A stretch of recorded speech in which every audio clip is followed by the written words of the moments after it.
Finally tonight, gardening these days can be much more than just digging in the front and backyards. Community gardens are bringing neighbours together and they're growing in popularity. There are more than 160 of them across metropolitan Melbourne and another 50 or so in regional Victoria. The idea is to nurture the age-old skills of planting and growing fruit and veggies in an urban environment. And you can't get much more urban than Fitzroy, culturally as well as geographically. And on a tiny parcel of old railway land, the North Fitzroy Community Gardens Group is celebrating 10 years of cultivation. Andrew Bell called by to find out more.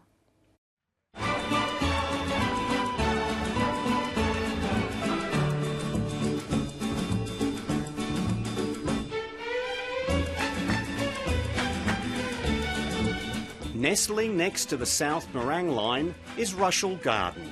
For 10 years it's been offering the people of Melbourne's inner north somewhere to plot, horticulturally speaking. Broccoli, which just produced, and we've already picked some and had some. I got, some bok choy, and I got some tet soy. Mustard, greens, lettuce, coriander, all these herbs down here. Things like leeks or garlic are very expensive, so I thought I could grow my own. And what do you grow? Garlic, leeks. The community garden movement is a growth industry, especially where the concrete jungle is at its densest. It's lovely to be able to live in the city and have all the wonders of the centre of Melbourne within easy reach and have this as well. But this didn't come quickly. It took 6 years of negotiation with the City of Yarra, then plenty of preparation work at the site before the first crop was harvested in July 2004. I think that's the key to a successful community garden, that the members actually love what they're doing, and having a plot is a real privilege. And I think the way people garden their plots is an indication of how seriously they take that privilege and the responsibilities that go with it.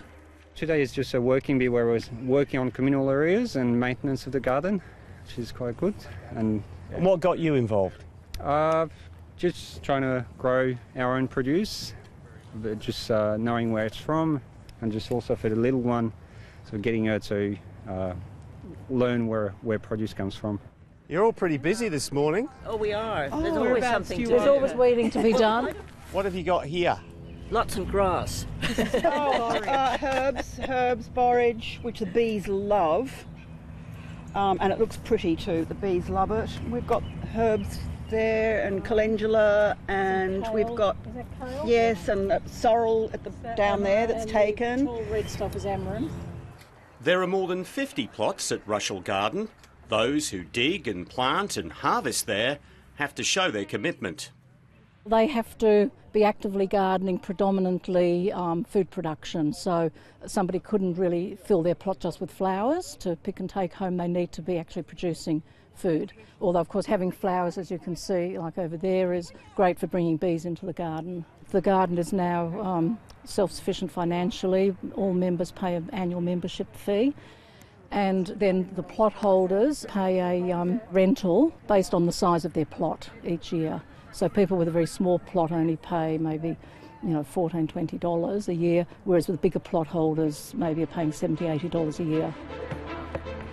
All members of the community can chip in. There are compost bins alongside the garden.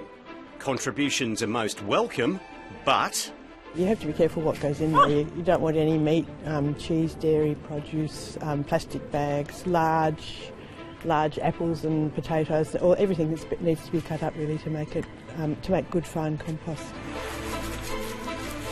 And there are plenty of people wanting to get gardening at Rushall. There's a 3-year waiting list.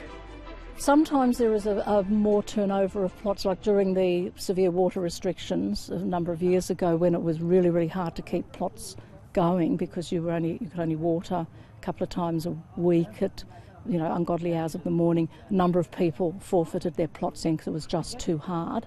And so you do get these sort of ups and downs in terms of turnover. And at the moment, there's not a lot of turnover of plots, unfortunately, for people on the waiting list.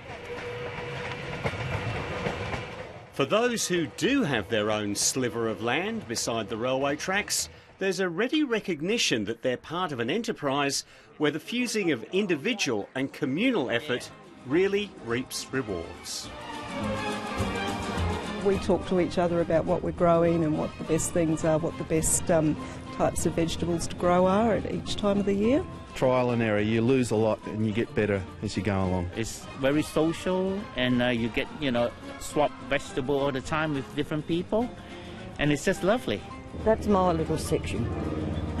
But you're pretty proud of it. I am proud of it. And I, for the first time, can actually say you've got a long row to hoe. I there, have. haven't you? We all have, yeah. Literally.